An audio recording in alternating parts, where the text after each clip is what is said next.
மலக்குகள் சொல்வார்கள், யா அல்லாஹ், இவர்கள் உன்னை நினைவு கூர்ந்து கொண்டிருக்கிறார்கள் என்று. அல்லாஹ் கேட்பான், இந்த மக்கள் என்னை பார்த்திருக்கிறார்களா என்று. அல்லாஹ் எல்லாம் அறிந்தவன். ரசூலுல்லாஹ் சொல்லுகிறார்கள் இதை, அல்லாஹ் எல்லாம் அறிந்தவன், இருந்தாலும் அல்லாஹ் கேட்கிறான். மலக்குகள் சொல்லுகிறார்கள், இல்லையா அல்லாஹ், என்னை பார்க்காமலே என்னை திக்ர் செய்வதற்காக இப்படி கூடியிருக்கிற மக்கள் என்னை பார்த்தால் என்ன செய்வார்கள்? இன்னும் உன்னை அதிகமாக திக்ர் செய்வார்கள். இந்த மக்கள் என்னை திக்ர் செய்து கொண்டு என்னிடம் எதை எதிர்பார்க்கிறார்கள்? மலக்குகளிடம் அல்லாஹ் மீண்டும் கேட்கிறார், யா அல்லாஹ், இவர்கள் உன்னிடத்தில் சுவர்க்கத்தை கேட்கிறார்கள். சுவர்க்கத்தை இவர்கள் பார்த்திருக்கிறார்களா என்று கேட்கும்போது, இல்லையா அல்லாஹ், இவர்கள் சுவர்க்கத்தை பார்க்கவில்லை. சுவர்க்கத்தை பார்க்காமலே சுவர்க்கத்தை என்னிடம் கேட்கிற இவர்கள் சுவர்க்கத்தை பார்த்தால் என்ன செய்வார்கள்? மலக்குகள் சொல்கிறார்கள், இன்னும் அதிகம் அதிகம் அவர்கள் சுவர்க்கத்தை உன்னிடம் கேட்பார்கள். வேற என்ன செய்கிறார்கள்? இவர்கள் உன்னிடம் நரகத்திலிருந்து பாதுகாப்பு தேடி வந்திருக்கிறார்கள். மலக்குகளை பார்த்து அல்லாஹ் கேட்கிறான், இவர்கள் நரகத்தை பார்த்தால் என்ன செய்வார்கள்? இன்னும் இன்னும் நரகத்திற்கு பயப்படுவார்கள், நரகத்தை விட்டு தூரமாகுவார்கள் என்று மலக்குகள் சொல்லும்போது அல்லாஹ் சொல்லுகிறான், இதுதான் முக்கியமான விஷயம். மலக்குகளை பார்த்து அல்லாஹ் சொல்லுகிறான், இந்த சஃபையில் உட்கார்ந்திருக்கிற அனைவருக்கும் உங்களை சாட்சியாக வைத்து நான் மன்னிப்பு வழங்குகிறேன் என்று சொல்கிறான். இப்போ மலக்குகள் அலர்ட் ஆகிட்டாங்க. மலக்குகள் அலர்ட் ஆகி மலக்குகள் சொல்லுகிறார்கள், யா அல்லாஹ், இந்த சஃபையில் உட்கார்ந்திருக்கிற எல்லாரும் உன்னை திக்ரு செய்வதற்காகவும் உன்னிடம் சுவர்க்கத்தை கேட்டும் உன்னிடத்தில் நரகத்திலிருந்து பாதுகாப்பு தேடியும் வரவில்லை. இதில் ஒருவர் இருக்கிறார், வேறு தேவைக்காக வந்தவர். அவர் திக்ரு செய்ய வரவில்லை, துஆ கேட்டு வரவில்லை, சும்மா வந்தவர், ஜஸ்ட் லைக் தட் உட்கார்ந்திருக்கிறார். அல்லாஹ் சொல்லுகிறான், நான் அவருக்கும் மன்னிப்பு வழங்குகிறேன். சுப்ஹானல்லாஹ். இந்த இடத்தில் இந்த மஜ்லிஸினுடைய சிறப்பை நம்ம புரிய முடிகிறது. சஹீஹான ஹதீஸ். இதில் உட்கார்றதே ஒரு பரக்கத். நிறைய பேர் சும்மா பயான் கேட்குற தூரத்தில் நிற்பாங்க, ரோட்டில் நிற்பாங்க. இப்போ ஆரம்பத்தில் ஷேக் அவர்கள் சொன்னார்கள், முன்னால் வந்து உட்காருங்க. அதில் எல்லாம் ஹைரும் பரக்கத்தும் இருக்கு. அதெல்லாம் ப்ராக்டிஸ் பண்ணும்போது எல்லாம் ஒரு தரபியா.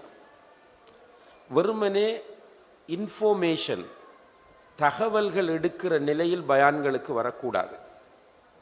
இந்த மஜ்லிஸில் இருக்கிற பரக்கத், ஹைர், இந்த மஜ்லிஸிலே மலக்குகளுடைய துஆ, அல்லாஹுடைய மன்னிப்பு, இவைகள் அனைத்தையும் எதிர்பார்த்து வர வேண்டும். இந்த மஜ்லிஸில் வந்து உட்காரும்போது அல்லாஹுடைய தூதர் ஸல்லல்லாஹு அலைஹி வஸல்லம் அவர்களுடைய பெயர் எத்தனையோ தடவை சொல்ல, ஸல்லல்லாஹு அலைஹி வஸல்லம் என்று அதோடு சேர்த்து சொல்லும்போது ரஹ்மத் நமக்கு இறங்கி கொண்டிருக்கும். 10 தடவை அல்லாஹ் அவனுடைய ரஹ்மத்தை நமக்கு இறக்குவார். ஒரு பெரிய பரக்காத்தான மஜ்லிஸ். உண்மையிலேயே நம்ம மகிழ்ச்சி அடைய வேண்டிய ஒரு மஜ்லிஸ், கலந்து கொள்ளாதவர்கள் கை சேதப்பட வேண்டிய ஒரு மஜ்லிஸ். அசரிலிருந்து நீங்கள் இங்கே அமர்ந்திருக்கிறீர்கள். அல்லாஹ் உங்களுடைய எண்ணங்களை தூய்மையாக்கி கபூல் செய்ய வேண்டும் என்று அல்லாஹ்விடத்திலே பிரார்த்தித்துக் கொள்கிறேன். அன்புள்ள சகோதர சகோதரிகளே, முஸ்லிம்களின் வீழ்ச்சிக்கான காரணங்களும் எப்படி இந்த காரணங்களை நிவர்த்தி செய்து நம்ம எழுச்சி அடையலாம் என்கிற தலைப்பில் உங்கள் முன்னால் உரையாற்றுமாறு நான் வேண்டப்பட்டிருக்கிறேன். உண்மையில் ஒரு பெரிய தலைப்பு, மிக முக்கியமான ஒரு தலைப்பு. ஏனென்றால் நபிகள் நாயகம் ஸல்லல்லாஹு அலைஹி வஸல்லம் அவர்கள் சொல்லுகிறார்கள், பத அல் இஸ்லாமு கரீபா. இஸ்லாம் ஒரு அனாதரவான நிலையில் தான் ஆரம்பமானது. ஹிரா குகையிலிருந்து தூதராக அவர்கள் தேர்வு செய்யப்பட்டு இறங்கி வந்து மனைவியிடம் செய்தியை சொல்லுகிற போது அவர்கள் வரக்கத் இப்னு நௌஃபலிடம் கூட்டிச் செல்கிறார்கள். அதற்கு பிறகு 1, 2, 3 என்றுதான் இந்த இஸ்லாத்தை மக்கள் ஏற்றுக்கொள்கிறார்கள். 13 வருடங்கள் மக்காவிலே தாவா செய்திருக்கிறார்கள். இந்த 13 ஆண்டுகளில் இஸ்லாத்தை ஏற்றுக்கொண்டவர்களுடைய எண்ணிக்கை எத்தனை இருக்கும் கெஸ் பண்ணீங்க? ஒரு 10,000. வரலாற்று புத்தகங்களை நம்ம படித்து பார்க்கும்போது சுமார் 500க்கும் உட்பட்டவர்கள் தான் இந்த 13 வருடங்களில் இஸ்லாத்தை ஏற்றுக்கொண்டவர்கள். 500க்கு உட்பட்டவர்கள். அதற்கு பிறகுதான் மதீனாவுக்கு ஹிஜ்ரத் செல்கிறார்கள். மதீனாவில் வைத்து இஸ்லாம் வேகமாக பரவ ஆரம்பிக்கிறது. நபி ஸல்லல்லாஹு அலைஹி வஸல்லம் அவர்களுடைய காலத்திலேயே ஷாமுக்கு இஸ்லாத்தின் மெசேஜ் போய்விட்டது. உசாமா ரலியல்லாஹு அன்ஹு அவர்களுடைய படையை அவர்கள் தயார் செய்து அனுப்புகிற நேரத்தில் போய்கொண்டிருக்கிற போது தான் வஃபாத்தானார்கள். இந்தியாவுக்கு மெசேஜ் போய்விட்டது. இந்தியாவுக்கு ரசூல் ஸல்லல்லாஹு அலைஹி வஸல்லம் அவர்கள் செய்யக்கூடிய தஅவாவினுடைய அழைப்பு போய்விட்டது. இப்படி பல இடங்களுக்கும் செய்தி கிடைக்கிறது. ரசூல் ஸல்லல்லாஹு அலைஹி வஸல்லம் அவர்களுடைய மதீனா காலத்தில் ஹஜ்ஜி செய்கிறார்கள். வஃபாத் ஆகுவதற்கு முதல் வருடம் ஹஜ்ஜிக்கு போகிறார்கள். ஹஜ்ஜிலே பல்லாயிரக்கணக்கான சஹாபாக்கள் கலந்து கொண்டார்கள். நீங்கள் வரலாற்று புத்தகம் ஹதீஸில் இல்லை, வரலாற்று புத்தகங்களில் படிக்கும்போது சில நேரம் வாசித்திருப்பீர்கள் 1,24,000 பேர் கலந்து கொண்டார்கள். அது எக்ஸாக்டாக நம்ம சொல்லல, சஹீஹா இல்லையான்னு தெரியாது. ஆனால் ரசூலுல்லாஹி அலைஹி வஸல்லம் அவர்கள் பேசிய பேச்சை கன்வே பண்ணுவதற்காக, பின்னால் உள்ளவர்களுக்கு எத்தி வைப்பதற்காக முபல்லிகுகள் இருந்தார்கள். பெரிய கிரவுட். எல்லாரும் ஹஜ்ஜிக்கு வரவும் இல்லை. ஹஜ்ஜிக்கு வந்தவர்களே பல்லாயிரக்கணக்கானவர்கள் எனும்போது முஸ்லிம்களுடைய எண்ணிக்கை ரசூலுல்லாஹுடைய வஃபாத்திற்கு முன்னரே அதிகரித்து விட்டது. அபூபக்கர், உமர், உஸ்மான், அலி ரலியல்லாஹு அன்ஹும் இவர்களை நம்ம குலஃபா உர் ராஷிதூன் என்று சொல்லுவோம். இந்த குலஃபா உர் ராஷிதூன்களுடைய காலத்தில் கிட்டத்தட்ட 30 வருடங்கள். இந்த 30 வருடங்களில் அன்புள்ள சகோதர சகோதரிகளே, இஸ்லாம் உலகத்தின் பல பகுதிகளுக்கும் சென்று விட்டது. உமர் ரலியல்லாஹு அன்ஹு காலத்தில் பாரசீகத்துக்கு இஸ்லாம் போய், பாரசீக ஈரான் ஏரியா, ரோம்ன்றது இட்டாலி, ஐரோப்பா போன்ற நாடுகளுக்கெல்லாம் இஸ்லாம் போய்விட்டது. உஸ்மான் ரலியல்லாஹு அன்ஹு அவர்களுடைய காலத்தில் ஆப்பிரிக்காவுக்கு இஸ்லாம் போகிறது. அப்படி இஸ்லாமுடைய எழுச்சி அடைந்து கொண்டே போகிறது. உமையாக்கள் என்று அதுக்கு பிறகு ஆட்சிக்கு வந்தார்கள். கிட்டத்தட்ட அவர்கள் 90 வருஷம் ஆட்சி செய்தார்கள்.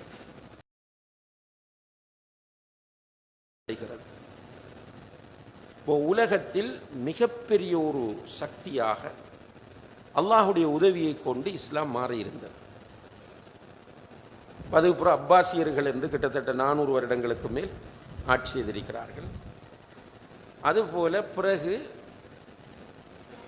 ஒட்டமன்ஸ் என்று சொல்லி, உஸ்மானியர்கள் என்று அரபில் சொல்லுவார்கள், இங்கிலீஷில் ஒட்டமன்ஸ் என்று சொல்லுவார்கள், துருக்கியர்கள். அவர்களுடைய தலைமையிலான ஆட்சி உலகத்தில் 33 நாடுகளில் இருந்திருக்கிறது ஒரே காலத்தில். அதில் ஆசியா, ஐரோப்பா போன்ற பல கண்டங்களில் உள்ள நாடுகளை அவர்கள் ஆட்சி செய்த 33 நாடுகள் ஒரு ஆட்சியாளருக்கு கீழ், முஸ்லிம் ஆட்சியாளருக்கு கீழ். இப்படியாக இன்றைக்கு நம்ம பார்த்தால் சுமார் 50க்கு மேற்பட்ட, 57 என்று சொல்கிறார்கள், 57 நாடுகள் முஸ்லிம்களால் ஆட்சி செய்யப்படுகிற நாடுகளாக இருக்கின்றன. முஸ்லிம்களால் ஆட்சி செய்யப்படக்கூடிய நாடுகளாக இருக்கின்றன. உலகத்தில் சுமார் 900 கோடி மக்கள் வாழுகிறார்கள் என்றால் இவர்களில் சுமார் 200 கோடி பேர் முஸ்லீம்கள். ஆனால் கடந்த ஒரு வருடமாக பலஸ்தீனில் போட்டு அடின்னு அடித்தான். அதை தடுத்து நிறுத்துறதுக்கோ அல்லது ஒரு ஆக்ஷன் எடுக்கிறதுக்கோ ஒரு கூட்டு அமைப்போ அல்லது கூட்டு தலைமைத்துவமோ இல்லாத ஒரு நிலையில்தான் முஸ்லிம்கள் உலகத்தில் இன்று வாழ்ந்து கொண்டிருக்கிறார்கள். இது ஒரு வகையான வீழ்ச்சியின் அறிகுறியாகும். இப்போ முஸ்லீம்கள் ஒரு பீக்கான நிலையிலிருந்து இப்படி ஒரு வீழ்ச்சியான நிலையை நோக்கி, இந்தியாவில் முஸ்லீம்கள் நீண்ட காலம் ஆட்சி செய்திருக்கிறார்கள். ஆனால் இன்றைக்கு மிகப்பெரிய நெருக்கடிகளோடும் வாழுகிறார்கள். அப்போ இப்படி ஒரு எழுச்சியான நிலையிலிருந்து முஸ்லீம்கள் ஏன் வீழ்ச்சி அடைந்திருக்கிறார்கள் என்பதை இஸ்லாமிய அறிஞர்கள் ஆய்வு செய்கிறார்கள். அப்படி ஆய்வு செய்யும் போது ஷேக் பின் பாஸ் ரஹிமஹுல்லா என்கிற ஒரு அறிஞர் கேள்விப்பட்டிருப்பீர்கள். சவுதி அரேபியாவில் இருந்து வஃபாத்தான ஒரு பெரிய முஃப்தி அவர்கள். இப்னு பாஸ் என்று சொல்லுவார்கள். அவரது பேர் அப்துல் அசீஸ் பின் அப்துல்லா பின் பாஸ் என்பது. ஒரு பெரிய சலஃப் சிந்தனை உள்ள மிக முக்கியமான ஒரு ஸ்காலர். அவர்கள் முஸ்லிம்களுடைய வீழ்ச்சி பற்றி பேசுகிற ஒரு பெரிய மாநாட்டு, முஸ்லிம்களுடைய வீழ்ச்சிக்கு அடிப்படை காரணம் அல் ஜஹில், அறியாமைதான் என்று சொல்கிறார்கள். பிரதானமான காரணம் அறியாமை. இந்த அறியாமை முஸ்லிம்களிடத்தில் வெளிப்பட ஆரம்பித்ததிலிருந்து வீழ்ச்சியும் முஸ்லிம்களிடத்தில் ஆரம்பிக்கிறது.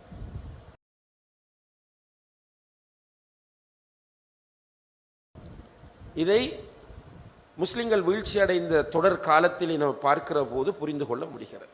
அதிலேயும் ஸ்பெஷலாக நான் சொன்னேன் 600 வருடங்கள், சுமார் 600 வருடம் விட லேசான காலம் இல்லை, 6 நூற்றாண்டுகள். ஒட்டமன்ஸ் ஐரோப்பா உட்பட 33 நாடுகளை ஆட்சி செய்தவர்கள் 1924ஆம் ஆண்டு எல்லாத்தையும் இழந்து ஒன்றுமில்லாமல் போனார். முஸ்தபா கமால் என்று சொல்லி ஒருவர் கடைசியாக வந்தாள். அவனுக்கு ஐரோப்பா கொடுத்த பேர், இஸ்லாத்தின் மீது காழ்ப்புணர்வு கொண்டவர்கள் கொடுத்த பேர் என்ன தெரியுமா? அத்தா துர்க். அத்தாண்டா என்ன உங்களோட ஏரியாக்களில் பெரும்பாலும் யூஸ் பண்ணுவாங்க. அத்தாண்டா என்ன பாப்பா? அத்தா துர்க். துருக்குன்னா துருக்கி. அவருக்கு வச்ச பேர் அத்தா துர்க், துருக்கியின் தந்தை என்று பேர் கொடுத்தார்.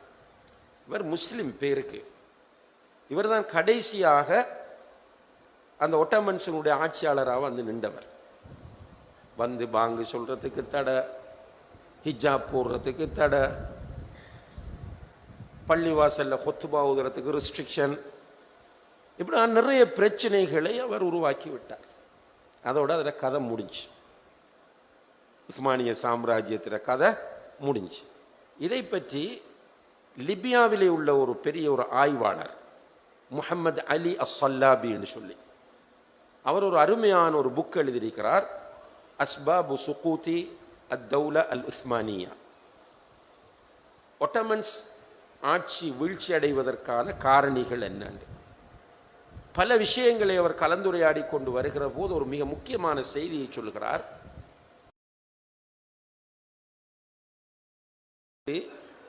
வீழ்ச்சி நிலைக்கு வருகிற அந்த சந்தர்ப்பம் எப்படிப்பட்டதென்றால், இவர்கள் சரியான அகீதாவை விட்டு தூரமாகி விட்டார்கள். சரியான அகீதாவை விட்டு தூரமாகி விட்டார்கள். இவர்களிடத்தில் கொள்கை தெளிவு இல்லாமல் போன அதே நேரத்தில் ஷிர்க்குகளையும் பித்அத்துகளையும் ஹுராஃபாத்துகளையும் இவர்கள் அங்கீகரிக்க ஆரம்பித்தார்கள். கபர் வணக்கத்தை ப்ரொமோட் பண்ண துவங்கிட்டார்கள்.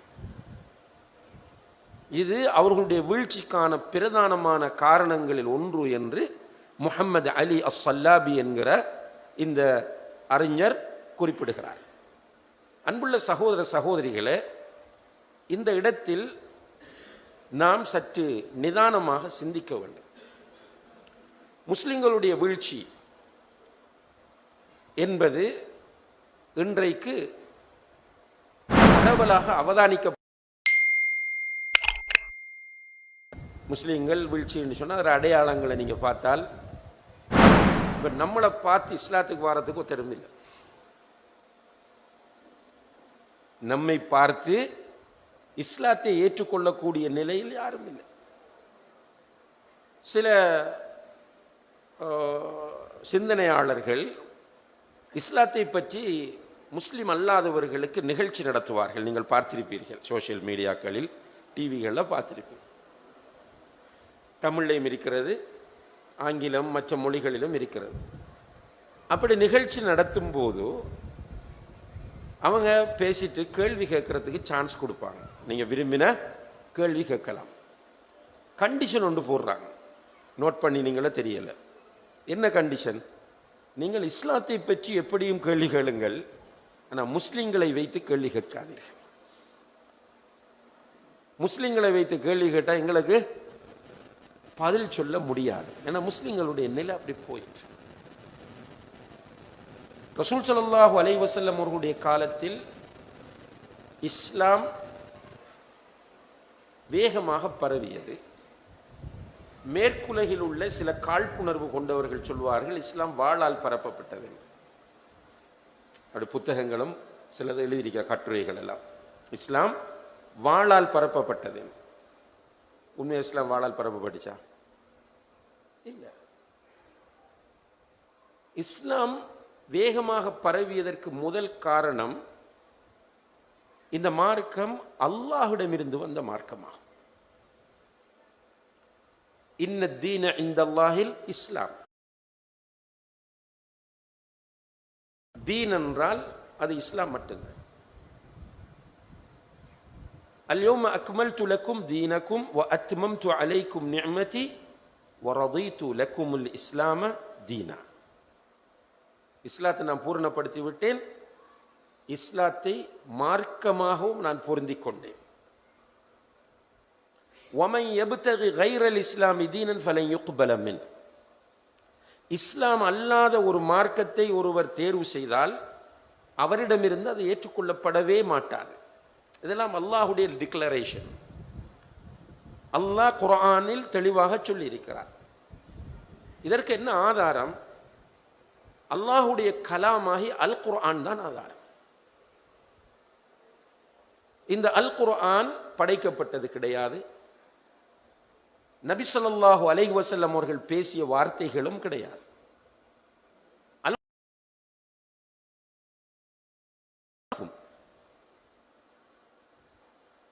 அல்லாஹுடைய கலாம் அது. وَإِن كُنتُمْ فِي رَيْبٍ مِّمَّا نَزَّلْنَا عَلَى عَبْدِنَا فَأْتُوا بِسُورَةٍ مِّن مِّثْلِهِ وَادْعُوا شُهَدَاءَكُم مِّن دُونِ اللَّهِ إِن كُنتُمْ صَادِقِينَ. இந்த வேதம் அல்லாஹுடைய கலாம் என்பதில் உங்களுக்கு டவுட் இருக்குமாக இருந்தால், இந்த குர்ஆனில் 114 அத்தியாயங்கள் இருக்கின்றன. அதில் இருக்கிற 114 அத்தியாயங்கள்ல குல் ஹுவல்லாஹு அல்லாஹு ஸமத் லம் யலித் வலம் யூலத் வலம் யகுல் லஹு குஃபுவன் அஹத் ஒரு அத்தியாயம். இன்னா அதைனாக்கல் கௌஸர் ஃபஸல் ரப்பிக இன்ன ஷானியக ஹுவல் அப்தர் ஒரு அத்தியாயம். வல் அஸ்ர் இன்னல் இன்சான லஃபீ குஸ்ர் இல்லல் லதீன ஆமனு வ அமிலு ஸாலிஹாத் வ தவாஸவ் பில் ஹக்கி வ தவாஸவ் பிஸ் ஸப்ர் ஒரு அத்தியாயம். அல்லாஹ் சொல்லுகிறான், இந்த குர்ஆன் அல்லாஹ்விடமிருந்து வந்தது என்பதில் உங்களுக்கு சந்தேகம் இருக்குமாக இருந்தால் நீங்கள் எல்லோரும் ஒன்று சேருங்கள். உங்களுக்கு எந்த ஹெல்ப் தேவையோ, ஹெல்பர்ஸ் தேவையோ, எல்லோரையும் நீங்கள் ஒன்று சேருங்கள். ஒன்று சேர்ந்து இந்த குர்ஆனில் உள்ள 114 அத்தியாயம் தேவையில்லை, 100 அத்தியாயம் தேவையில்லை, 10 அத்தியாயம் தேவையில்லை, ஒரே ஒரு அத்தியாயம் பி சூரத்தின் மின் மிஸ்லிஹ், ஒரே ஒரு அத்தியாயத்தை நீங்கள் கொண்டு வந்து காட்டுங்கள், நீங்கள் உண்மையாளர்களாக இருந்தாண்டு சவால் விடுறார். இந்த சவாலினுடைய பெருமானத்தை முஸ்லிம்களாகிய நாம் தெளிவாக புரிய வேண்டும். இந்த சவாலின் மூலம் அல்லாஹ் என்ன சொல்ல வருகிறான் என்றால், நீங்கள் இந்த குர்ஆனை கிரிட்டிசைஸ் பண்ண முடியாது, இந்த குர்ஆனில் சந்தேகத்தை ஏற்படுத்த முடியாது. இது நான் பேசிய வார்த்தைகள். எப்போ விட்ட சவால் இது? 1500 வருடங்களுக்கு முன்னால். இன்று வரைக்கும் யாராலும் இந்த சவாலை முறியடிக்க முடியவில்லை. எனவே அல்லாஹ்விடத்தில் உண்மையான மார்க்கம் இஸ்லாம் தான். அல்லாஹுடைய மார்க்கம் என்பதனால் இந்த மார்க்கம் மக்களுடைய உள்ளங்களில் தெளிவை ஏற்படுத்தியது, அவர்களுக்கு நேர்வழி காட்டியது. இது முதல் காரணம்.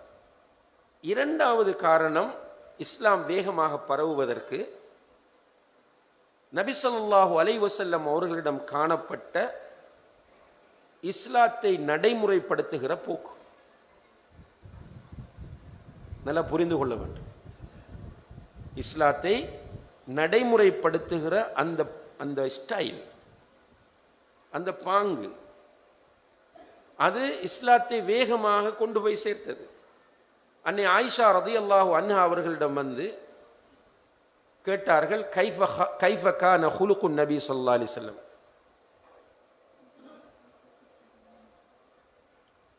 கைஃப கான ஹுலுகுன் நபி ஸல்லல்லாஹு அலைஹி வஸல்லம், நபி ஸல்லல்லாஹு அலைஹி வஸல்லம் அவர்களுடைய ஹுலுக், பண்பாடுகள் எப்படி இருந்தன என்று கேட்டதற்கு, பண்பாடுன்னா லைஃப் ஸ்டைல், பண்பாடு தனிய உண்டு இல்லது, ஒரு வாழ்க்கை முறை, அவங்க எப்படி வாழ்ந்தார்கள் என்று கேட்டதற்கு சொன்னார்கள், கான ஹுலுகுஹு அல் குர்ஆன். நபி ஸல்லல்லாஹு அலைஹி வஸல்லம் அவர்களுடைய பண்பாடாக குர்ஆன் இருந்தது. அப்ப குர்ஆனிய மனிதராக ரசூல் ஸல்லல்லாஹு அலைஹி வஸல்லம் அவர்கள் இருந்தார்கள். அல்லாஹ்வும் அவர்களை பார்த்து சொல்லுகிறான், வ இன்னக லஅலா ஹுலுகின் அஸீம், நபியே நீங்கள் உயர்ந்த பண்பாடுகளோடு காணப்படுகிறீர்கள் என்று அல்லாஹ் குர்ஆனில் புகழ்ந்து சொல்கிறான். ரசூல் ஸல்லல்லாஹு அலைஹி வஸல்லம் அவர்களுடைய அந்த ஹுலுக், லைஃப் ஸ்டைல், வாழ்க்கை முறை, அன்புள்ள சகோதர சகோதரிகளே, மக்களை கவர்ந்தது. இந்த பெண்கள் தயவு செய்து அமைதியா இருங்க. பயான் கேட்க வந்த நிறைய பெண்கள் இருக்கிறாங்க. ஒரு சிலர் நீங்கள் பேசிட்டு இருந்தால் பயான் கேட்குற பெண்களுக்கு அது டிஸ்டர்ப் ஆகும். நீங்கள் பேசத்தான் வேணும்னா வீட்டுக்கு போங்க இன்ஷா அல்லாஹ். ஏன்டா ஃபர்ஸ்ட் பயான்ல இருந்து சொல்லிட்டு இருக்கிறாங்க பெண்கள் பேசுகிறாங்கன்ட்டு. பெண்கள் தயவு செய்து கவனிங்க. நீங்கள் பேசணும்னா அல்லாஹ்வுக்காக வீட்டை போய் பேசுங்க. இங்கே உட்காந்துட்டு பயான் கேட்குற ஆக்களை டிஸ்டர்ப் பண்ண தேவையில்லை. என்ன பயான் கேட்குறதுக்கும் அந்த பெண்கள் நிறைய இருக்கிறாங்க. நீங்கள் தாராளமாக வீட்டை போய் நல்லா பேசிக்கிறீங்க. உங்களோட ஃப்ரெண்டோ சொந்தக்காராக்களோ யாரோடு நீங்கள் பேச விரும்புகிறீர்களோ அவர்களையும் கூட்டிட்டு அல்லாஹ்வுக்காக எழுந்து செல்லுங்கள். அல்லது அமைதியாக இருந்து நீங்களும் பயானை கேளுங்கள். நம்ம ஆரம்பத்தில் சொன்ன நன்மை உங்களுக்கும் கிடைக்கும் இன்ஷா அல்லாஹ்.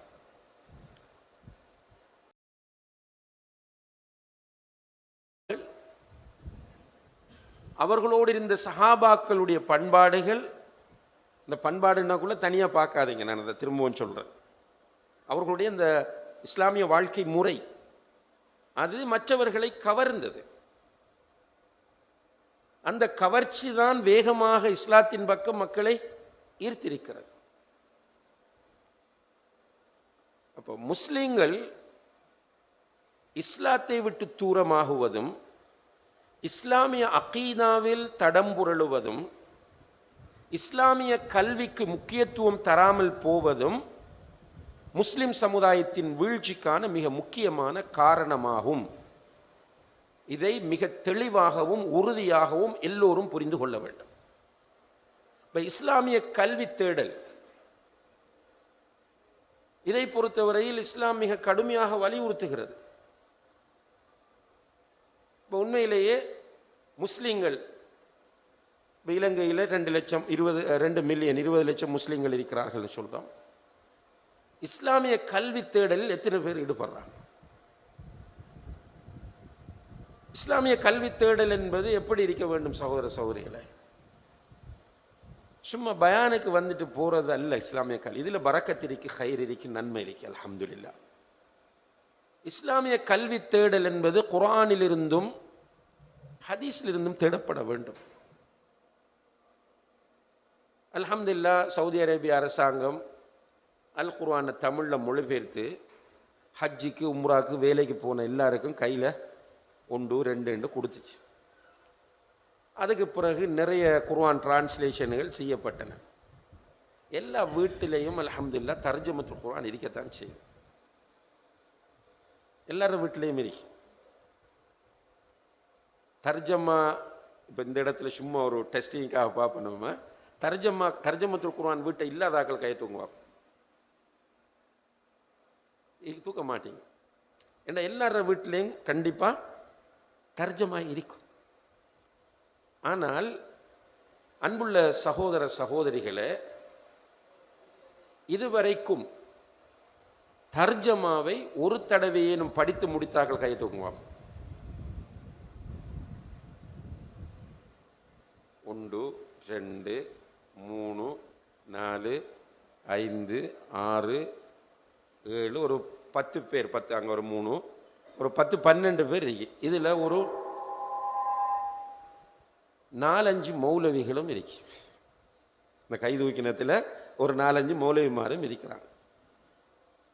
அல்ஹம்துலில்லாஹ், அல்லாஹ் வாசித்தவங்களுக்கு பரக்கத் செய்யணும். இன்னும் திரும்ப திரும்ப வாசிங்க. ரைட், வாசிக்காத ஆக்கள் நம்ம என்ன பதில் சொல்ல போகிறோம் அல்லாஹ் கிட்ட போய்? அல்ஹம்துலில்லாஹ், நீங்கள் யோசிச்சு பாருங்க, அசரிலிருந்து இது வரைக்கும் நீங்கள் இருக்கிறீங்கன்ற உங்கள்கிட்ட இருக்கிற மார்க்க சிந்தனையினுடைய பெருமானம். மார்க்க வெளியில் ஜும்மாக்கு கூட வராதவங்க இருக்கிறாங்க, ஜும்மாக்கு மட்டும் வரவங்க இருக்கிறாங்க. கடைசியில் வந்து உட்கார்ந்துட்டு போகிறோம்.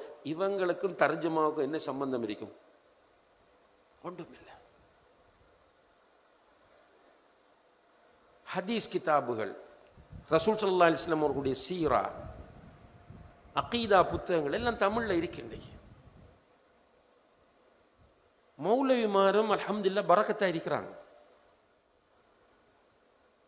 இலங்கையில் இப்போ கிட்டத்தட்ட 10,000 மௌலவிகள் ஜமியத்துல் உலமாவில் பதிஞ்சிருக்கிறாங்க. இப்போ இதில் குர்ஆன் சுன்னா அடிப்படையில் எப்படியும் ஒரு 3000க்கு மேற்பட்ட மௌலவிகள் இருக்கிறாங்க அல்ஹம்துலில்லாஹ். இப்போ நமக்கு தெரிஞ்ச அரபு நாட்டில் போய் படிச்சுட்டு வந்த மௌலவிகளை 700-800 பேர் இருக்கிறாங்க. மற்ற மதரசாக்கள் வந்தவர்கள் நிறைய பேர் இருக்கிறார்கள். குர்ஆன் சுன்னா மதரசாக்களில் உருவான மௌலவிகள் நிறைய பேர் இருக்கிறார்கள். எந்த பள்ளியில் ஒரு கிளாஸ் நடக்குது, சுபஹ் ப்ரோ இஜ்திமா நடக்குது அல்ஹம்துலில்லாஹ், ஸ்பெஷல் பயான் நடக்குது, லேடிஸ் பயான் நடக்குது அல்ஹம்துலில்லாஹ். இது ஒரு அவேர்னஸ் ப்ரோக்ராம். ஏனென்றால் நமக்கு அல்லாஹ் நம்மளை பலவீனமாக படைச்சிட்டு நமக்கு சில கெப்பாசிட்டியை வச்சிருக்கிறான். இப்போ நீங்கள் அசர் 5 மணிக்கு ஸ்டார்ட் பண்ணீங்கன்னா 5 6 7 இப்போ 8 மணி 8 3 3:30 மணி தேலம், கிட்டத்தட்ட 3:30 மணி தேலம் அப்படி உட்கார்ந்து கேட்டுட்டு இருக்கிறீங்க அல்ஹம்துலில்லாஹ். சும்மா காது தான் கேட்டுக்கிறீங்க, உங்களோட மூளை சிலதை யோசிக்கும். ஆனால் இல்ம் எதையுமே நீங்கள் ரிசீவ் பண்ண மாட்டீங்க. என்னடா பண்ண இயலா, நம்மளை அப்படி தான் டிசைன் பண்ணியிருக்கிறான் நல்லா. இல்மை ரிசீவ் பண்ணக்கூடிய அந்த இது இந்த 3 மணி தேதியில் இப்படி ஒரே சிட்டிங்லே இல்லை. யாரும் நம்ம நோட் எடுக்கிறதும் இல்லை, குறிப்பெடுக்கிறதும் இல்லை. ரைட், கேட்டுக்கிரிப்போம். மௌலவி நல்லா பேசினார், சமரி தான். முதல் பயான் பண்ணின மௌலவியோட பேர் என்னன்னு ஒரு ஹைட்டான மௌலவி பண்ணினார். என்ன தலைப்பு? மறுமை அப்படின்னு பண்ணினார். 2வது முஜாஹித் மதனின்னு சிலர் சொல்லுவாங்க, சிலர் அதையும் சொல்லிக்குமா. என்ன டாபிக்? இந்த ஃபேஸ்புக்கை பற்றி சொன்னார், வாட்ஸ்அப்பை பற்றி சொன்னார். என்ன அவர் சொன்ன மெசேஜ் என்ன என்று கேட்டால், நான் சும்மா செக் பண்ண நினைத்தேன், நேரத்தை கருத்தில் கொண்டு நான் ஆரம்பிக்கும் போது என்னுடைய தலைப்புக்கு வந்துட்டேன். அவர் நிறைய இன்ஃபர்மேஷன் சொன்னார், மாஷா அல்லாஹ். ஆனால் அது நம்ம போகக்குள்ள என்னுடைய ஸ்பீச் கேட்ட உடனே அது மறந்தேன். அப்போ நான் சொல்ல வர பாயிண்ட் என்னண்டா, கண்ணியத்திற்குரிய சகோதர சகோதரிகளே, இந்த கல்வி தேடல் முறை நம்மட இல்லை. வீட்டை தர்ஜமா படிக்கிறோம் இல்லை. ரைட், சோஷியல் மீடியாவை பற்றி சொன்னார். சோஷியல் மீடியா மாஷா அல்லாஹ் என்ன 2-3 லைவ் டெலிகாஸ்ட் பண்ணுறாங்க. பிறகு இதை என்ன செய்வாங்கன்னு சொன்னவங்க உடைச்சு போடுவாங்க, ரீல்ஸாக சின்ன சின்ன கிளிப்பாக போடுவாங்க. என்னென்ன இப்போ ஆட்கள் என்ன சொல்கிறாங்க தெரியுமா? 3 நிமிஷம் போட்டால் மௌலவி அதை 1 நிமிஷம் ஆக்கையில் அதை கேட்குறாங்க. அதால் இப்போ ஷார்ட்டுன்னு போட்டு அவன் ஆரம்பத்தில் யூடியூப்பில் போட்டுட்டு இருந்ததை இப்போ ரீல்ஸுண்டு டெவலப் பண்ணி 30 செகண்ட் 15 செகண்ட் என்று போடுறான். அப்போ என்ன கேட்கலாம். அப்போ இந்த சோஷியல் மீடியாவில் தனி பயானம் போட்டால் கேட்குறதுக்கு 1-2 பேர் இருக்கிறாங்க. அல்ஹம்துலில்லாஹ். பெரும்பாலானவர்கள் இல்லை, படிக்கிறதில்ல. உட்கார்ந்து குறிப்பெடுத்து அதில் டவுட் வந்து அதை ஒரு தெரிஞ்ச மௌலவிகிட்ட போய் கேட்டு கிளியர் பண்ணி படிக்கிற சிஸ்டம் இல்லை. இப்போ என்ன நடக்கும் என்றால், இப்படியான நிலையில் நாம் இருக்கும்போது நமக்குள் அல்லாஹு தஆலா சில விஷயங்களை வச்சு தான் படைச்சிருக்கிறான். அதில் ஒன்று நம்முடைய லாஜிக். ரைட்? நம்முடைய லாஜிக்கோட ஒத்து போகிற ஒரு கருத்தை ஒருவர் சொன்னால் நமக்கு பிடிக்கும், அதுக்கு பின்னால் போகும். நமக்கு ஆல்ரெடி ஒரு கருத்து இருக்கும். அந்த கருத்துக்கு ஒத்துப்போகிற கருத்தை ஒரு மௌலவி வந்து பேசினால் நமக்கு அது பிடிக்கும். எக்ஸாம்பிளுக்கு, நம்ம நிறைய பேர் கைசெதப்படுற ஒரு விஷயம் என்னென்றால், ஹஜ் பெருநாள் டைமில் ஹாஜிகள் அரஃபாவில் இருப்பாங்க, லைவாக போகுது. நம்முடைய ஊரில் நோன்பு, நம்ம எல்லாரும் நோன்போடு இருப்போம். நான் சொல்கிற பாயிண்ட்டை கிளியராக புரிஞ்சு கொள்ளுங்க. கன்ஃபியூஸ், சும்மா ஒரு உதாரணம் தான் சொல்கிறேன், நான் முடிவு சொல்ல வரல நான். அப்போ ஹஜ் பெருநாள் அங்கே லைவ் அரஃபா காட்டுப்படுது, இங்கே நம்ம நோன்பு. அங்கே ஹஜ் பெருநாள் இந்த டிவியில் காட்டுறான், ரைட்? நம்ம இங்கே நோம்போடு இருக்கோம், அரஃபா அங்கே அரஃபா நோம்போட அரஃபாவில் மக்கள் இருக்கிறாங்க. நம்ம இங்கே 8வது பிறையில் இருக்கிறோம். நம்ம இங்கே 8வது பிறையில் இருக்கிறோம். அப்போ நம்ம அரஃபா நோன்பு பிடிக்கணுமே. இப்படி நம்மளோட மனசு நம்மோட பேசிக்கிறது. இது சும்மா வந்த யோசனை. எல்லாருக்கும் ஒவ்வொரு யோசனை வரும். இந்த கடை எப்படி செஞ்சால் நல்லா இருக்கும், அதை எப்படி செஞ்சால், இந்த காணி எப்படி பண்ண நல்லா இருக்கும்ன்ற மாதிரி இப்படி ஒரு யோசனை வந்திருக்கு.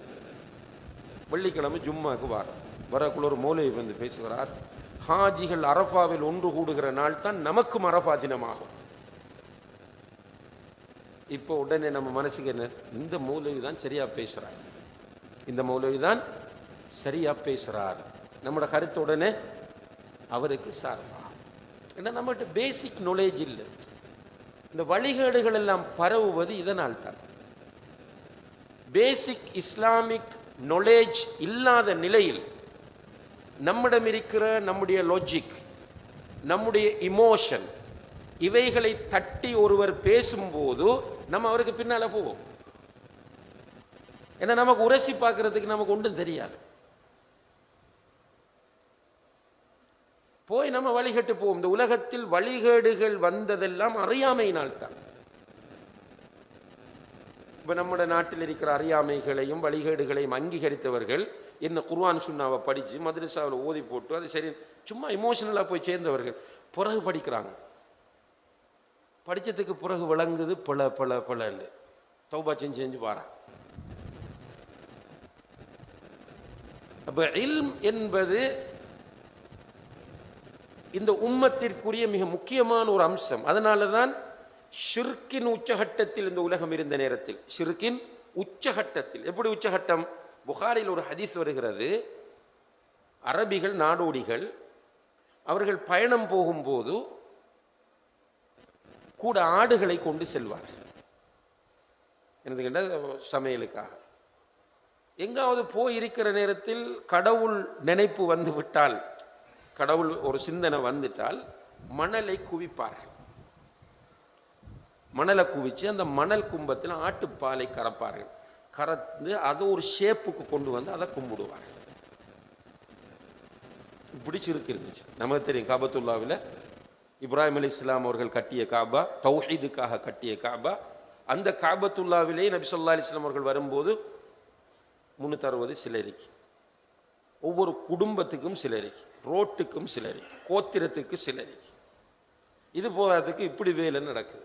வரலாற்று புத்தகங்களில் எழுதுறாங்க எப்படின்னா, கல் கொண்டு போவாங்க சமைக்கிறதுக்கு, 4 கல் கொண்டு போவாங்க. அதில் 3 சமையலுக்கு, 1 கடவுள். உணவு பேரிச்சம்பழம் கொண்டு போய் ஒன்றும் கல் இது மண்ணெல்லாம் கிடைக்கலன்னா பேரிச்சம்பழத்தை கடவுளாக்கி அதுக்கிட்ட துவா கேட்டு போட்டு பிறகு பசி வந்து அதையே தின்னுட்டு போவாங்க. இப்படியாக ஷிர்கின் உச்சகட்டத்தில் இருக்கிறார்கள். காபத்துல்லாவுக்கு பக்கத்தில் சில வீடுகளில் கொடி பறக்கும். என்னென்ன, இந்த வீட்டுக்கு வந்து விபச்சாரம் செய்யலாம். அதுவும் இப்படி சில வீடுகளுக்கு நிறைய பேர் ஒரே டைம் போவார்கள். அதெல்லாம் சமூகம் கண்டுக்காது. அப்போ ஒழுக்கச் சீர்கேட்டின் உச்சகட்டம். மதுபானம் வீடு வீடாக உற்பத்தி செய்து அருந்துகிற ஒரு காட்சி. வட்டி, கொலை, கொள்ளை.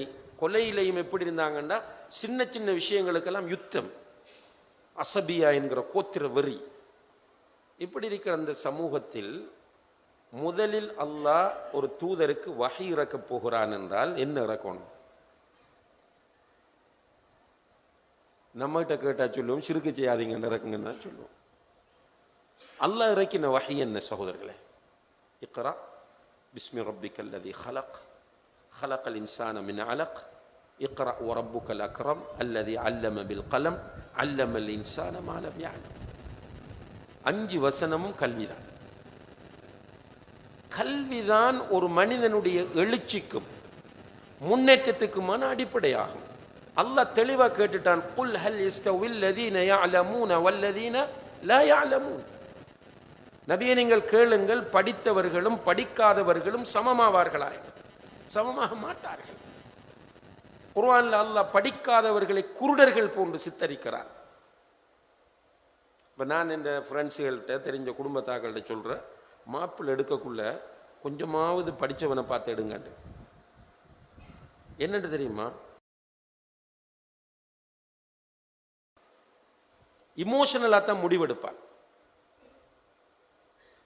இல்மில்லாதவன் இமோஷன் என்ற எல்லாருக்கும் தெரியும், உணர்ச்சி வசப்பட்டு தான் முடிவெடுப்பான். உங்களுக்கு தெரிஞ்ச ஒரு சம்பவம் நினைவூட்டலுக்காக சொல்கிறேன். இந்த 99 பேரை கொலை செஞ்ச மனுஷன், முஸ்லீமில் வரக்கூடிய ஹதீஸ். 99 பேரை கொலை செஞ்சுட்டு அவன் ஃபீல் பண்ணுறான், நம்ம தப்பு பண்ணிட்டோம், 99 உயிரை நம்ம அநியாயமாக கொலை செஞ்சிட்டோம், நம்ம மீளணும், நம்ம திருந்தணும் என்று முடிவெடுக்கிறான். நண்பர்களிடத்தில் போய் அவனுடைய நிலைப்பாட்டை சொன்ன போது அவங்க அவனை அனுப்பின யாருக்கிட்ட? சும்மா நம்மட பாஷையில் சொல்லுனா ஒரு ஜுப்பாவும் தாடியும் தலைப்பாவும் கட்டின ஒரு ஆள்கிட்ட அனுப்புகிறாங்க. பள்ளி வாசலுக்குள்ள இருக்கிற ஒரு ஆள்கிட்ட, பக்தியான ஒரு ஆபிதிடம் போய் அனுப்புகிறார்கள். ஆனால் அந்த ஆள்கிட்ட நாலேஜ் இல்லை, இல்ம் இல்லை, ஆனால் இமாதத்தாளி. என்ன நடக்குது என்றால், அவர்கிட்ட போய் இந்த மனுஷன் உட்கார்ந்து தன்னை அறிமுகப்படுத்தி, பெரியவரை நான் இப்படி 99 கொலை செஞ்சிட்டேன், எனக்கு கடும் கவலையாக இருக்கிறது, மனசுக்கு சங்கடமாக இருக்கிறது, எனக்கு ஏதாவது ஈடேற்றம் இருக்கிறதா, மன்னிப்பு இருக்கிறதா என்று கேட்டோடனே அந்த ஆள் எடுத்தெடுப்புல இமோஷனலாக பதில் சொன்னா, உனக்கு இல்லைண்டு, உனக்கு மன்னிப்பு இல்லைண்டு இமோஷனல் பதில். இவன் ஏற்கனவே ஒரு சண்டியன், கொலைகாரன். உனக்கு மன்னிப்பு இல்லைன்னு கோபம் வந்து அந்த ஆளையும் போட்டுட்டான். 100 பேர். அதுக்கு பிறகு திரும்ப ஒரு ஆலிமிடம் போகிறான். ஆலிம் உட்கார வச்சு ஃபுல்லாக விசாரிச்சுட்டு தான் சொன்னார், நீ திருந்திட்டா, இப்போ உன்னோட கவலையே நீ திருந்தினத்துக்குரிய அடையாளம், நீ தௌபா செய், அல்லாஹ் மன்னிப்பான், நீ இந்த ஊரில் இருக்காமல் வேற ஒரு ஊருக்கு போ, என்ன அந்த ஊருக்குள்ளே இருந்தால் நீ திரும்பவும் தப்பு செய்வாய் என்று அவர் ஐடியா கொடுக்கிறார். இப்போ பாருங்க, இந்த ஹதீஸை ஏன் சொல்லுகிறார்கள் ரசூலுல்லாஹி ஸல்லல்லாஹு அலைஹி வஸல்லம்? ஒரு இமோஷனல் முடிவெடுப்பார், நல்ல பக்தியான ஆளாக இருப்பார், இமோஷனல் முடிவு. இல்மில்லாட்டி, இல்மோட இருந்தால் மிக கவனமாகத்தான் அணுகுவார். இப்போ இன்றைக்கு நம்ம பார்க்குறோம், சும்மா பிடிச்சி காஃபிர் என்று சொல்கிறது, முருத்ததுன்றது, அவனுக்கு பின்னுக்கு நின்று தொழக்கூடாதுன்றது. என்ன பேஸ்? நீ மேலோட்டமாக மார்க்கத்தை புரிய வந்ததுனாலும் கூட போய் ஒன்றும் இல்லாம, பேசிக் இல்லாம நீ போய் இமோஷனலாக சேர்ந்ததுனாலும் அந்த விளைவு. எப்போ நீங்க பாருங்க, இந்த நிறைய வழிகேடுகள் இப்ப நம்ம நாட்டுக்குள்ளேயும் சுத்துது.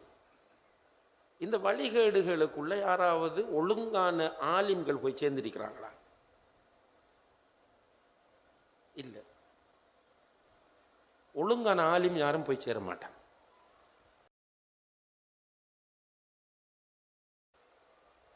மௌலவி என்று வர எல்லாரும் ஆலிம் இல்லை, அதை நீங்க புரிஞ்சு கொள்ளணும். மௌலவி என்று வருகிற எல்லோரும் ஆலிம்கள் அல்ல, அது ஒரு கோர்ஸ்.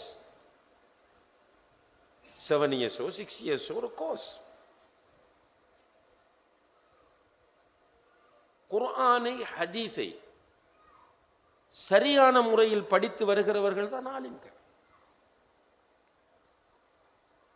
குர்ஆனையும் ஹதீஸையும் எப்படி சரியா படிக்கணும்?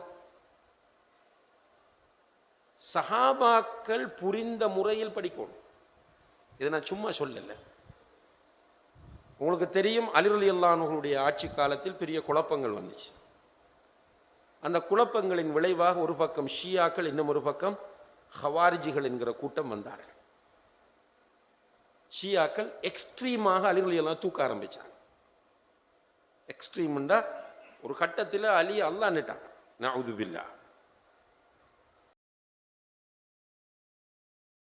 கூட்டம் என்ன சொல்ல வந்தாங்கண்டா, அலி ரலியல்லாஹு அன்ஹு ஒரு பெர்ஃபெக்ட் முஸ்லீம் இல்லை, ஒரு காஃபிர் அப்படின்னு சொல்ல பிரச்சாரம் செய்கிறாங்க.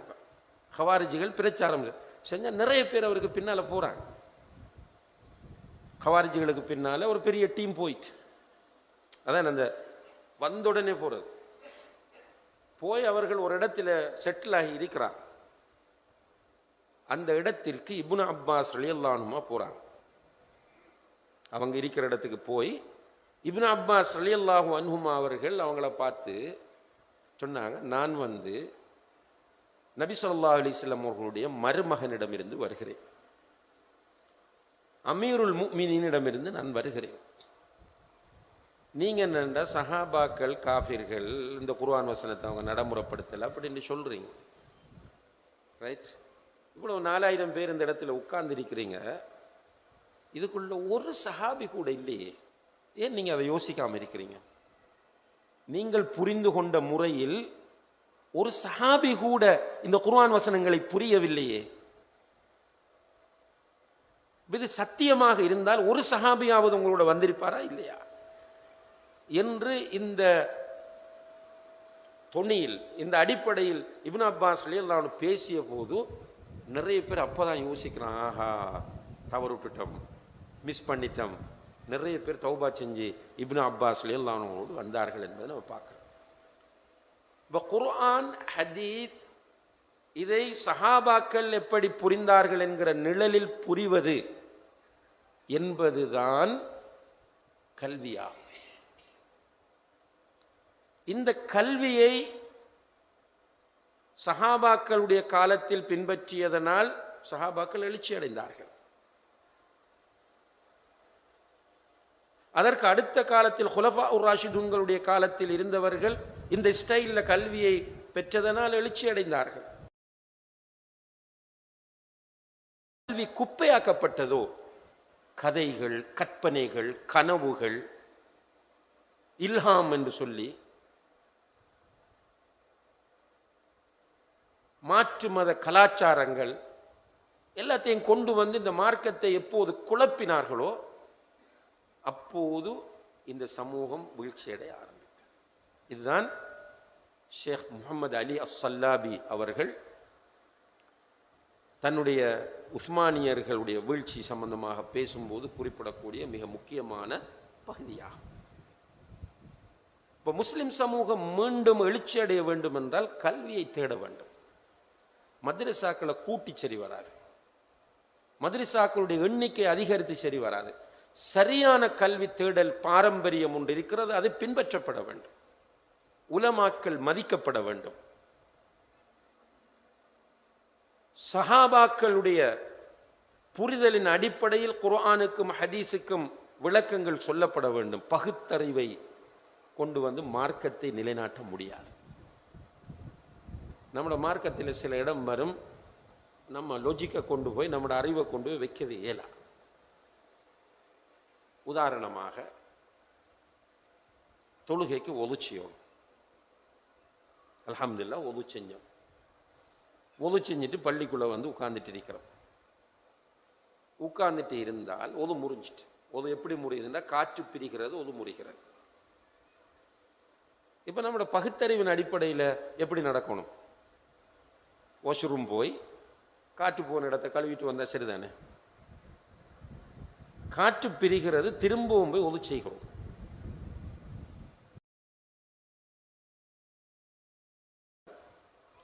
தயம்மம் செய்கிறது இருக்கு. ஒதுவுக்கு பதிலாக தயம்மம். என்ன லாஜிக் அது? குளிப்பு கடமை ஆயிடுச்சு. குளிப்பு கடமையான மஷா அல்லாஹ் தண்ணியை திறந்து விட்டு நல்லா தாராளமாக குளிச்சு சோப்பு போட்டு நம்ம சுத்தமாயிட்டு வருவோம். குளிப்பு கடமையான ஒருவருக்கு தண்ணியை யூஸ் பண்ணல, தண்ணி கிடைக்கல, என்ன செய்யணும்? தயமம். என்னத்தை கொண்டு தயமம் செய்வார்? மணல். புழுதி கலந்த மணல்ல கையை அடிப்பார். புழுதியை ஊதிவிட்டால் முள்ளா புழுதி போயிடுமா? இல்லை, அந்த புழுதியை முகத்திலையும் கையிலையும் தடவை சொல்லுது இஸ்லாம். அப்ப பகுத்தறிவுக்கு நம்மட பகுத்தறிவை கொண்டு வரையில. எப்பவுமே ஒரு முஸ்லிமை பொறுத்தவரையில் அவன் முஸ்லிம் ஆகி விட்டால், முஸ்லாத்துக்கு வாரத்துக்கு முதல் கேள்வி கேட்கலாம், என்ற அறிவுக்கு பொருந்ததில்லை என்று கேள்வி கேட்கலாம். நம்ம மேக்சிமம் ட்ரை பண்ணி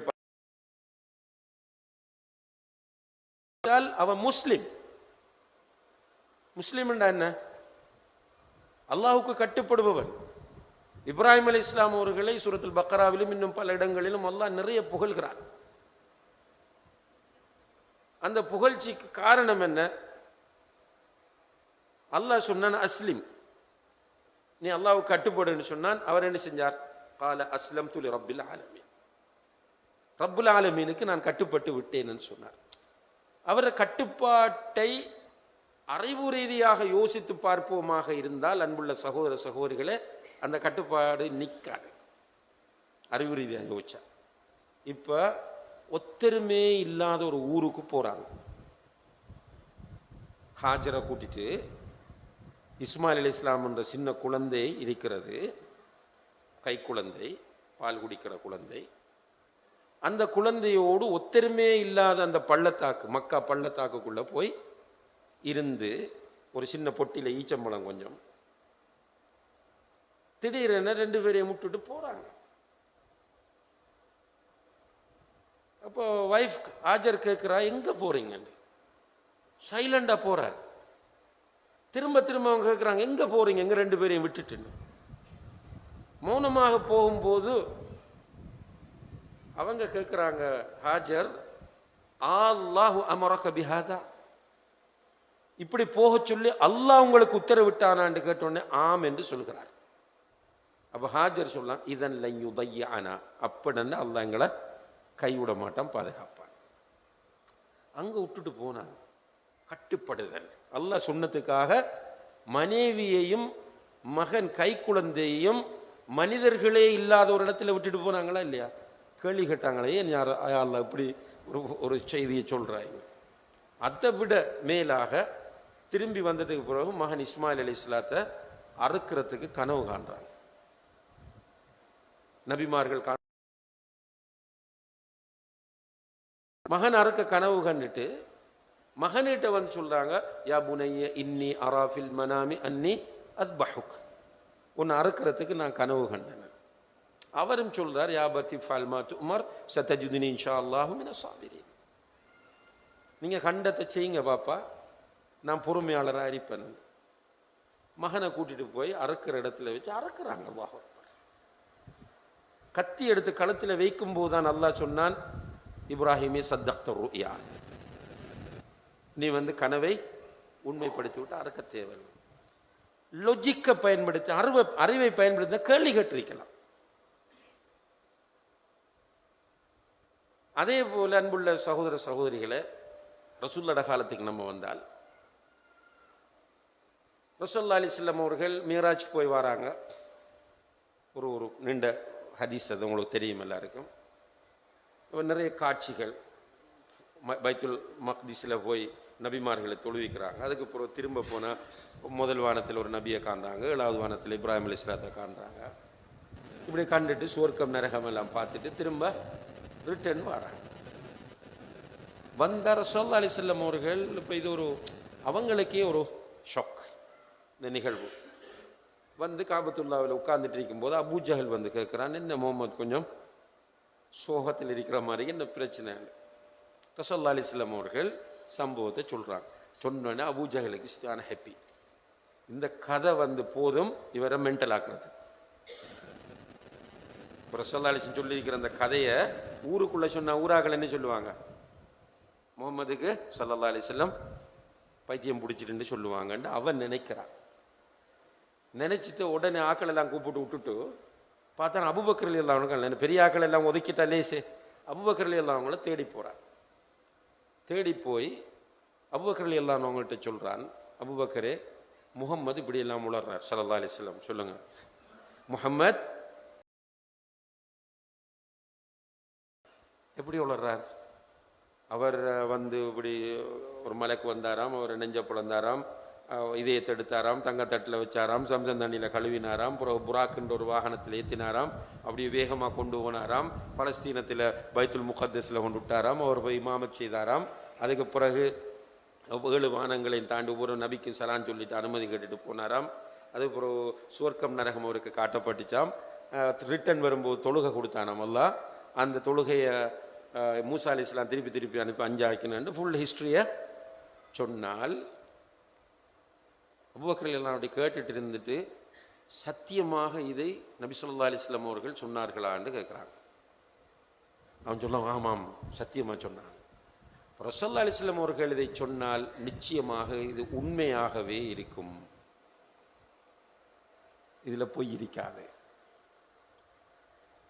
என்ன இதுக்கு முதல் வானத்திலிருந்து வஹி வருதுன்னு சொல்றதே நாங்கள் நம்பிட்டு இருக்கிறோம். அப்போ இது எங்களுக்கு பெரிய ஒரு மேட்டர் இல்லை.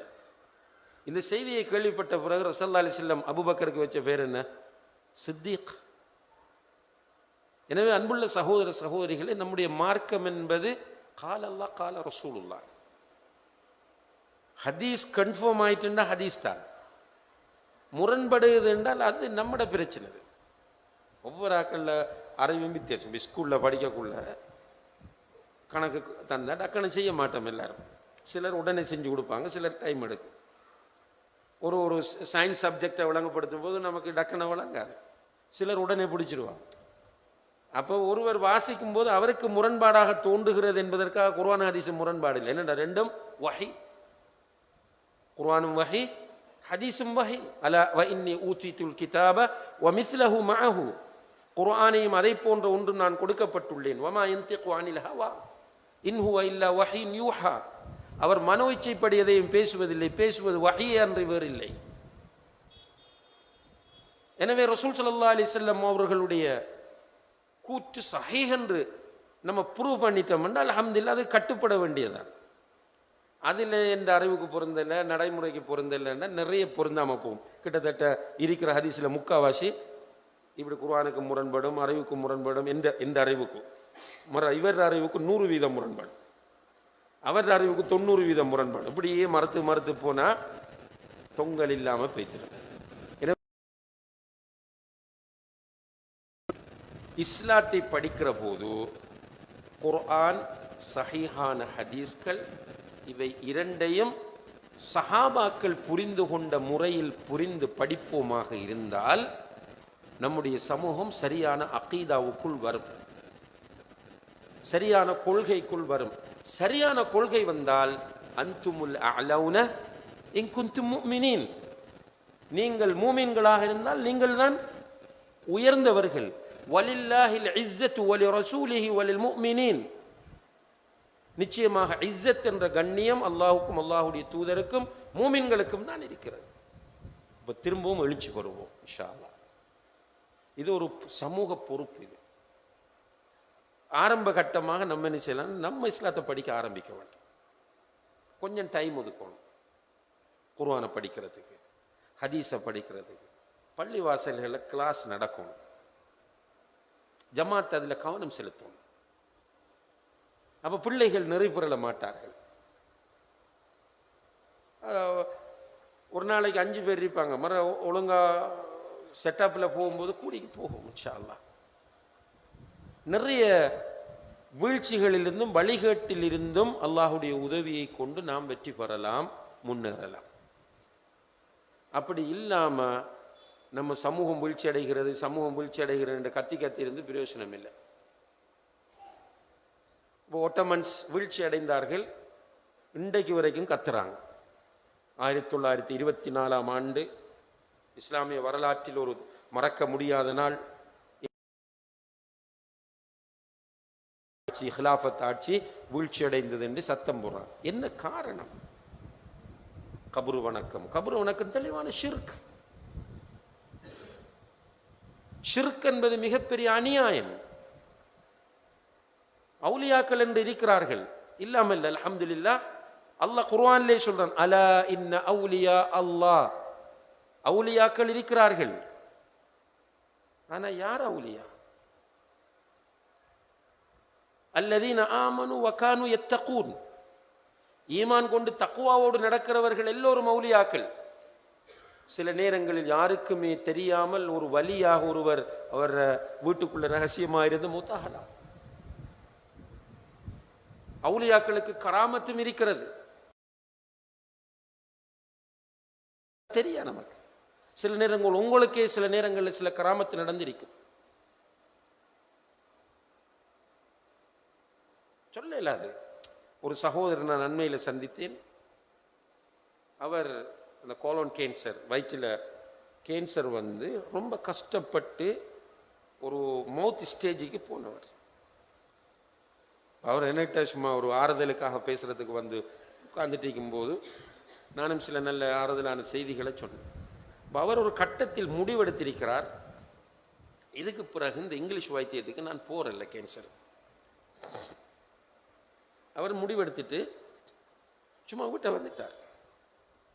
வந்ததுக்கு பிறகு ஒரு நாட்டு வைத்தியரிடம் கூட்டிட்டு போயிருக்கிறாங்க. அந்த நாட்டு வைத்தியர் அவருடைய கருத்தின்படி ஒரு எக்ஸ்பர்ட்.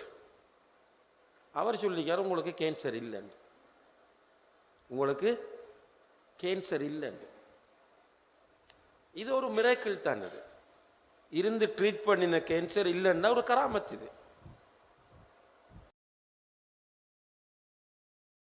சிறு நஜாஹ் என்று சொல்லி வெற்றியின் ரகசியம் சின்ன புக் வைத்திலிருந்து வந்து, அது ஒரு பேப்பரில் வந்த கட்டுரையினுடைய தொகுப்பு. அதில் என்ன எழுதியிருக்கின்றால், ஒரு ஒரு வீட்டில் ஒரு குழந்தைக்கு கேன்சர், ஒரு 10-12 வயசு பொம்பளை பிள்ளைக்கு கேன்சர். வசதி இருக்கிறது, ஜெர்மன் அல்லது அமெரிக்காவுக்கு போய் அவங்க ட்ரீட்மெண்ட் செய்கிறாங்க. டாக்டர்ஸ்மார் இவங்கள் மீது உள்ள கருணையினால் அன்பினால் சொல்லியிருக்காங்க, இதுக்கு மேலே நீங்கள் வைத்து கொண்டிருக்க வேண்டிய அவசியம் இல்லை, பிள்ளையை கூட்டிகிட்டு போவாங்க. நம்ம இருந்தால் ஒரு 3-6 மாதம் தான் பிள்ளை உயிரோடு இருக்கும். வீட்டை கொண்டு வந்துட்டாங்க. அந்த தாய் பிள்ளைக்கு ஜம்சம் தண்ணி குடிக்க கொடுப்பாங்களாம், தஹஜ்ஜத் தொழுவாங்க, துவா கேட்பாங்க, இஸ்திகாரா செய்வாங்க. இப்படியே அந்த பொம்பளை துவா செய்து கொண்டிருக்கும் போது திடீரென ஒரு கனவு தோன்றுகிறது, புள்ள கியூர் ஆகிற மாதிரி. பிறகு அவங்க ஹஸ்பண்டை வற்புறுத்தி மீண்டும் அமெரிக்காவுக்கு ஹாஸ்பிட்டலுக்கு கொண்டு போய் பிள்ளையை செக் பண்ணால் டாக்டர்ஸ் துமுத்து போய் நிற்கிறாங்க, பிள்ளை கொண்டும் இல்லை. இது மிராக்கிளா இல்லையா? கராமத். இதெல்லாம் சும்மா ரகசியமா போற விஷயம். ஆனா இல்லாத அவுலியாக்களை உருவாக்கி வச்சிருக்காங்க. 60 முழத்தில் அவுலியா வந்து இருந்து போன இடத்துல தர்கா. இது நம்ம நோமலா சும்மா சாதாரணமா இது ஆய்வு விஞ்ஞானம் படிப்பில் அந்த நோமலை பார்த்தாலே தெரியும், இது ஏமாத்துறதுக்கு செஞ்சிருக்கிற வேலை. அப்ப இஸ்லாத்தில் அவுலியாக்கள் என்ற நிலையில மக்கள் இருப்பார்கள் என்று இருக்கி, அவர்களுக்கு சில நேரங்களில் கராமத்து நடக்கும். அதுக்காக நபியாக இலுமா, அவர் அல்லாவாக இலுமா ஏண்டா? ஆனா இன்றைக்கு நம்முடைய சமூகம் என்ன நடந்துட்டு என்றால், இஸ்லாமிய அறிவு பாரம்பரியத்தை அப்படியே குழி தோண்டி புதைத்து விட்டு இந்த ஷிர்க்குகளையும் பித்அத்துகளையும் ஹுராஃபாத் என்று சொல்லக்கூடிய மூட நம்பிக்கைகளையும் மார்க்கத்தின் பேரில் கொண்டு வந்திருப்பது இந்த முஸ்லிம் சமூகத்தின் வீழ்ச்சிக்கு வித்திட்ட மிக முக்கியமான காரணியாக அறிஞர்களால் அடையாளப்படுத்தப்பட்டிருக்கிறது என்பதை மீண்டும் நான் உங்களுடைய கவனத்திற்கு கொண்டு வரேன். இரண்டாவது பிரச்சனை என்றால், அன்புள்ள சகோதர சகோதரிகளே, அமலுடைய விஷயத்தில் நம்ம ரொம்ப வீக் முஸ்லிம்கள். அமல் என்று சொல்லும்போது நமக்கு பிடிச்ச இடத்துல அமல் செய்யறது, பிடிக்காத இடத்துல விட்டுட்டு போறதல்ல. நமக்கு சாதகமான இடத்துல அமல் செய்யறது, பாதகம் என்று கருதுகிற இடத்துல விட்டுட்டு போறதல்ல. ஒரு முஸ்லிம் யா அய்யுஹல்லதீன ஆமனு உதுகுலு ஃபிஸ்ஸில்மி காஃபா, இஸ்லாத்தில் பூரணமான நுழை என்று அல்லாஹ் சொல்றார். அப்போ ஒரு முஸ்லிம் இஸ்லாத்தை பூரணமாக பின்பற்றணும். அதான் நான் ஆரம்பத்தில் சொன்னேன், கான ஹுலுகுஹு அல் குர்ஆன். நபி ஸல்லல்லாஹு அலைஹி வஸல்லம் அவர்களுடைய லைஃப் ஸ்டைல் குர்ஆன். நம்முடைய லைஃப் ஸ்டைல் குர்ஆன் அல்ல. இப்போ சில நேரங்களில் சில சிஸ்டர்ஸ் கால் பண்ணுவாங்க, சகோதரிகள் கால் பண்ணி சொல்லுவாங்க, எங்களோட ஹஸ்பண்ட் வந்து இந்நேரம் பள்ளிக்குள்ளேயே கிடக்கிறார், உங்களுக்கு பின்னாலான்னு தெரிகிறார், ஆனால் வீட்டை என்ன கவனிக்கிறதும் இல்லை, பிள்ளைகளை கவனிக்கிறதும் இல்லை. இன்னும் சிலர் சொல்லுவாங்க, ஒரு பெரிய தாடியுமாலும் பள்ளிக்குள்ளே இந்நேரம் இருப்பார், ஆனால் எனக்கு அடிப்பார், என்னை கொடுமைப்படுத்துவார். இன்னும் சிலர் சொல்லுவாங்க, மாஷா அல்லாஹ் நல்ல பாதத்தாளி தொழுகையாளி, ஆனால் சுத்தியான வட்டி, எல்லா இடத்துலையும் போய் வட்டிக்கு காசு வாங்கி வாங்கி தொழில். ரைட். அப்போ இவர் இஸ்லாத்தை பின்பற்றுங்கள், அமல் செய்யுங்கள்ன்ற மீனிங் என்ன? 5 வக்துக்கு பள்ளிக்கு வந்து தொழுதுட்டு போங்கன்றது மட்டுமா? இல்லை. உண்மை பேச வேண்டும், அமானிதம் பேண வேண்டும், வாய்மை இருக்க வேண்டும், அஹ்லாக் விட்டு கொடுக்க வேண்டும், மன்னிக்க வேண்டும். இப்போ நமக்கு சில உம்மா வாப்பா மாதிரி இருக்காங்க, பிள்ளைகளை மன்னிக்க மாட்டாங்க. சில பிள்ளைகள் இருக்கிறாங்க, உம்மா வாப்பா மன்னிக்க மாட்டாங்க. ஆனால் ஹஜ்ஜிக்கு எத்தனை தரம் போயிருப்பாங்க, உம்ராக்கு எத்தனை தரம் போயிருப்பாங்க. அப்போ இஸ்லாத்தை பிராக்டிஸ் பண்ணுவதில் நம்மிடத்தில் முரண்பாடு இருக்கிறது. அப்போ இதுவும் நாம் பின்னடைவதற்கு மிக முக்கியமான காரணமாகும். நான் சொன்னேன், இஸ்லாம் அஹ்லாக்கால தான் பரவிச்சு.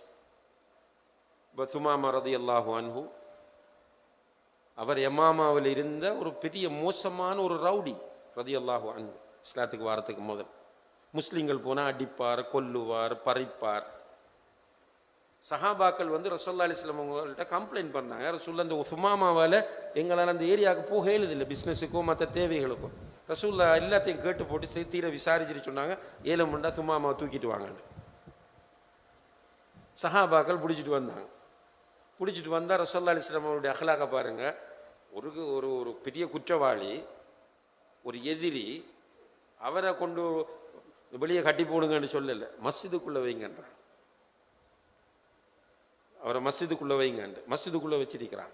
ரசூலுல்லாஹ் வந்து கேட்டார்கள், துமாமா மாதா தக்கூல், என்ன சொல்கிறீங்க துமாமான்னு கேட்டாங்க. அவர் அழகா சொல்லார், முஹம்மதே, நீங்கள் என்னை கொலை செய்வதாக இருந்தால் நான் கொலை செய்யப்பட வேண்டிய ஒருவன், நீங்கள் என்னை மன்னித்து விட்டால் நன்றியோடு நடந்து கொள்வேன்.